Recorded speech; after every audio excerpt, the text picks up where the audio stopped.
नमस्कार दोस्तों, मेरा नाम है हेमंत और आप मुझे देख रहे हैं HR knowledge lagoons YouTube channel पर।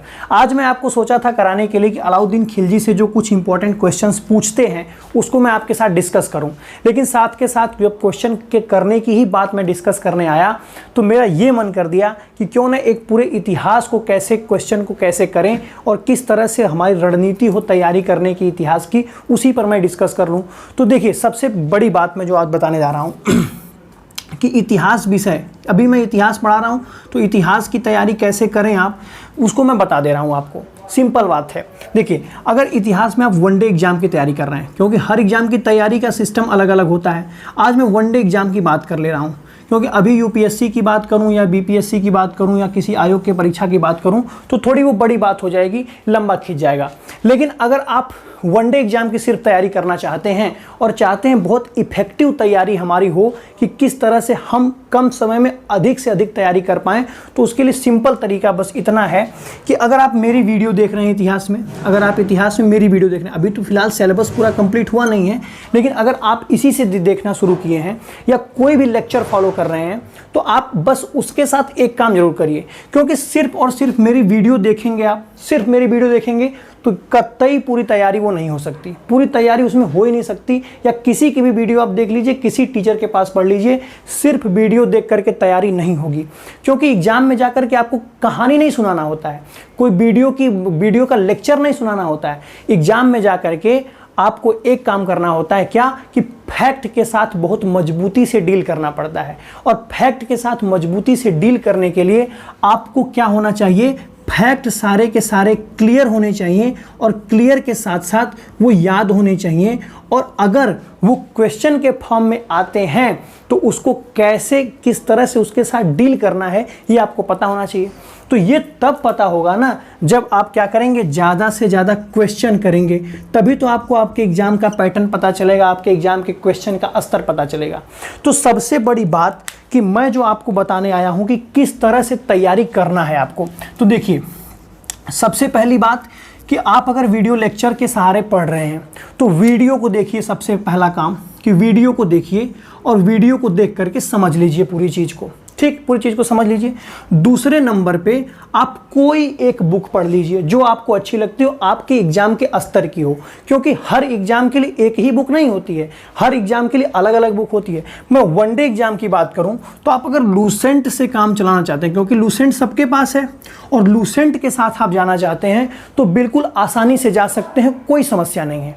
लेकिन समस्या तब हो जाएगी जब आप सिर्फ और सिर्फ लूसेंट की सहायता से आगे बढ़ेंगे, आपको तब समस्या हो जाएगी जब आप क्वेश्चन नहीं करेंगे। तो इसीलिए मैं कह रहा हूं कि लूसेंट पढ़िए, उसके साथ साथ में एक किताब और ले लीजिए, लूसेंट की ही आती है, बहुत अच्छी किताब है, वस्तुनिष्ठ प्रश्नों की किताब आती है, ठीक, वस्तुनिष्ठ प्रश्नों की। उसमें बहुत सारे क्वेश्चन दिए हुए हैं, अलग अलग वनडे एग्जाम्स के, रेलवे के क्वेश्चन दिए हुए हैं, बैंकिंग के क्वेश्चन दिए हुए हैं, एसएससी के क्वेश्चन दिए हुए हैं, आयोग लेवल के भी कुछ क्वेश्चन दिए हुए हैं। तो लूसेंट के वस्तुनिष्ठ किताब में बहुत सारे क्वेश्चन दिए हुए हैं। तो आप पहला काम, आप वीडियो देखिए, वीडियो देखने के बाद आप लूसेंट की किताब से उसको पढ़ लीजिए या रिवाइज कर लीजिए, क्योंकि वीडियो देखने के बाद आपको सारी चीज़ें समझ में आ जाएंगी। आप पहले ही जाकर के पहले नंबर पे लूसेंट उठा लेंगे बिना कहीं कोई लेक्चर पढ़े। मैं ये नहीं कहूँगा कि मेरे वीडियो से ही आकर के पढ़िए तभी आपको समझ में आएगा, बहुत सारे लोग पढ़ा रहे हैं, आप अपने कोचिंग में पढ़ रहे होंगे, आप इससे पहले वीडियो लेक्चर से पढ़ रहे होंगे। लेकिन आप अगर मेरे वीडियो लेक्चर से आते हैं तो ये मैं गारंटी लेता हूं कि आपको एक एक चीज़ बहुत स्पष्ट रूप से समझ में आ जाएगी और बहुत आसान तरीके से समझ में आ जाएगी। तो पहले ही नंबर पे आप अगर लूसेंट पे चले गए तो लूसेंट समझ में नहीं आएगी, क्योंकि लूसेंट में सिर्फ लाइन लाइन फैक्ट लिख करके दे दिया, कुछ समझाया नहीं गया है। तो फैक्ट, लूसेंट फैक्ट से रिच है, लेकिन समझने के स्तर पर, समझ के स्तर पर लूसेंट कमजोर है। इसीलिए पहले नंबर पे लूसेंट पे मत जाइए, पहले नंबर वीडियो पर जाइए। वीडियो देखने के बाद फिर उस टॉपिक को लूसेंट से पढ़ लीजिए और लूसेंट से पढ़ने के बाद आप क्वेश्चन को प्रैक्टिस कर लीजिए। और अगर ये तीनों काम आप कर लेते हैं तो यहीं आपके वनडे एग्जाम की तैयारी कंप्लीट हो जाती है, यही कंप्लीट हो जाती है। उससे ऊंचाई के स्तर पर आप चाहते हैं कि यूपीएससी प्री का क्वेश्चन, यूपीपीसीएस प्री का क्वेश्चन या आरओ के क्वेश्चन ये सारे भी कवर हो जाएं, तो उसके लिए आपको एक और किताब करनी पड़ेगी वस्तुनिष्ठ की। जो वस्तुनिष्ठ की एक किताब आती, घटना चक्र पूर्वावलोकन। इसके साथ आप चले जाइए, घटना चक्र पूर्वावलोकन में सिर्फ और सिर्फ यूपीएससी के ही क्वेश्चन दिए हुए हैं, मतलब यूपीएससी के, यूपी पीसीएस के, आरएएस के, बीपीएससी के, इस तरह से जितने स्टेट के अलग अलग आयोग हैं और एक सेंटर का जो आयोग है यूपीएससी, उसके सारे क्वेश्चन घटना चक्र पूर्वावलोकन में दिए हुए हैं। ठीक, लेकिन आप सिर्फ वनडे करना चाह रहे हैं तो वीडियो, लूसेंट और लूसेंट की वस्तुनिष्ठ से आपका काम चल जाएगा। थोड़ा सा और ऊपर जाकर के आरओ की तैयारी या फिर उससे यूपीएससी प्री तक की तैयारी या यूपी पीसीएस प्री तक की तैयारी आप करना चाहते हैं तो घटना चक्र पूर्वावलोकन के क्वेश्चन कर लीजिए, और इसके जो क्वेश्चन के नीचे डिस्क्रिप्शन दिए हैं वो सब लाजवाब हैं, सबको पढ़ लीजिए और चारों ऑप्शन के साथ एक बार डील कर लेंगे, आपका काम कंप्लीट हो जाएगा। आपको इससे ज़्यादा कुछ पढ़ने की ज़रूरत नहीं है। ठीक ना, ये चीज़ आपको समझ में आ गई होगी। अब देखिए, मैं अलाउद्दीन खिलजी के कुछ इंपॉर्टेंट क्वेश्चन आपको बता दूंगा। अब मैं इनको इंपॉर्टेंट क्यों कह रहा हूँ, पहली बात कि ये एग्जाम में आते हैं, ऐसे ही डायरेक्ट ये क्वेश्चन आ जाएंगे। और दूसरी चीज़ कि मैं जब लेक्चर पढ़ा रहा था अलाउद्दीन खिलजी का जो प्लेलिस्ट में है, ये कुछ पॉइंट्स छूट गए थे। ठीक, छूट गए थे, बताना मुझसे मिस कर गया था मैं इन सारे फैक्ट्स को, इसीलिए सोचा मैं क्वेश्चन के फॉर्म में आपको दे दूं। और किसी भी चैप्टर का मैं क्वेश्चन आपको नहीं कराता हूं और सारी चीज़ें मैं आपको पढ़ाता हूं, सिर्फ पढ़ा करके छोड़ देता हूं वीडियो लेक्चर में, और क्वेश्चन कभी नहीं कराता। इस पर क्वेश्चन कराने आया हूं तो इसका मतलब ये चीज़ें थोड़ी सी छूट गई थी, 2-4 चीज़ें जो, उसी को मैं आपको बता दूंगा। अब देखो, डबल काम तो मैं कर नहीं सकता कि तुमको पढ़ाऊं भी, तुमको क्वेश्चन भी कराऊं, मतलब खाना भी परोस के दूं, हाथ से खिलाऊं भी, और खिलाने के बाद बोलो कि सर जी पच नहीं रहा है, उसका भी जुगाड़ कर दीजिए। तो ये सब काम मैं नहीं करने वाला हूं। ये देखिए, मैं सिर्फ इतना काम करूंगा कि आपको समझा दूंगा चीज़ों को। वो राहत इंदौरी का एक शेर है ना, कि कहता है कि बहुत से लोग गुजरे होंगे रास्ते से, मगर कम से कम राह का पत्थर तो हटाते जाते। तो आप जिस रास्ते पर चल रहे हैं अपने मंजिल की तरफ, उस रास्ते में आपको पत्थर कुछ मिल रहे होंगे।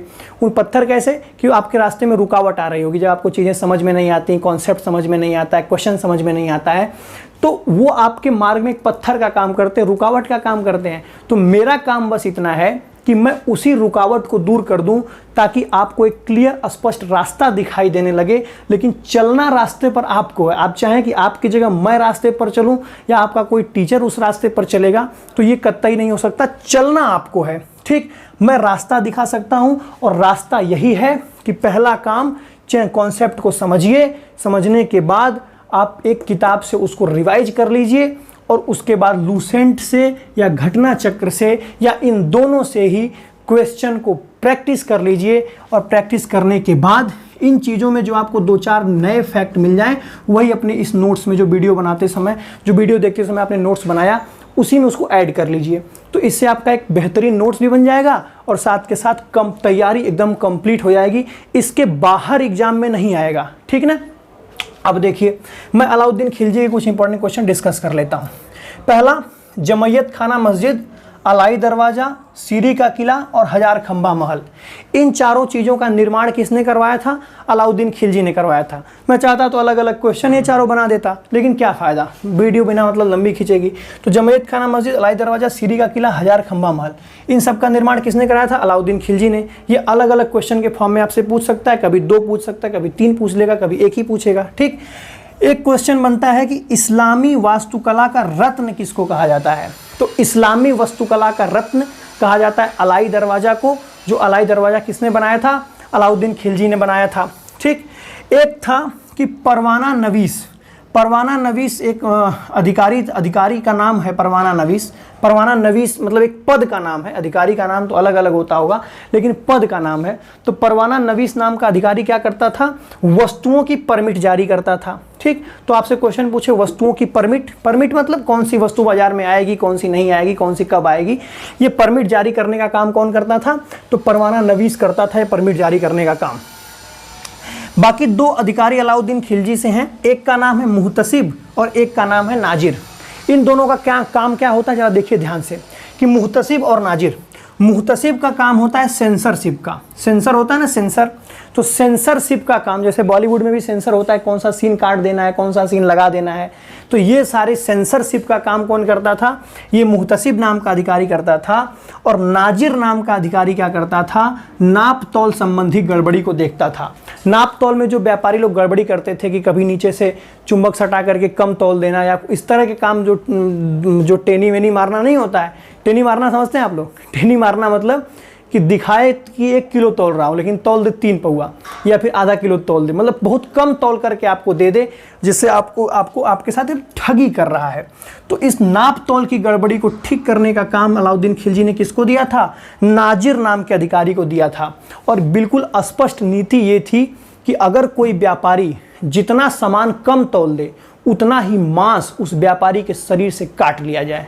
यानी कि व्यापारी अगर आधा किलो कम तौल दिया तो आधा किलो मांस व्यापारी के शरीर से काट करके निकाल लो। इस तरह की खूंखार और बर्बर नीति थी किसकी? अलाउद्दीन खिलजी की। तो इस नाप तौल के विभाग को ठीक करने के लिए नाजिर को लगाया था। हाँ, एक चीज़ मैं बताऊँ आपको, ज़रा सा समझिए इस बात को ध्यान से, कि मैं आपको खम्स बताया था जब अलाउद्दीन खिलजी में पढ़ा रहा था तो आपको खम्स समझाया था, और खम्स को समझाने में मैं एक चीज़ छोटा सा पॉइंट मिस कर गया था, इसीलिए मैं कहा कि वो आपको बताना जरूरी है। देखो खम्स होता क्या है? खम्स का मतलब लूट का माल, और लूट के माल का बंटवारा कैसे करना है ये खम्स डिसाइड करता था। तो जब भी कहीं इस्लामिक शासन होता था और इस्लामिक सेनाएं कहीं जाकर के लूट पाट करके लाती थी धन को, तो उसका बंटवारा किया जाता था।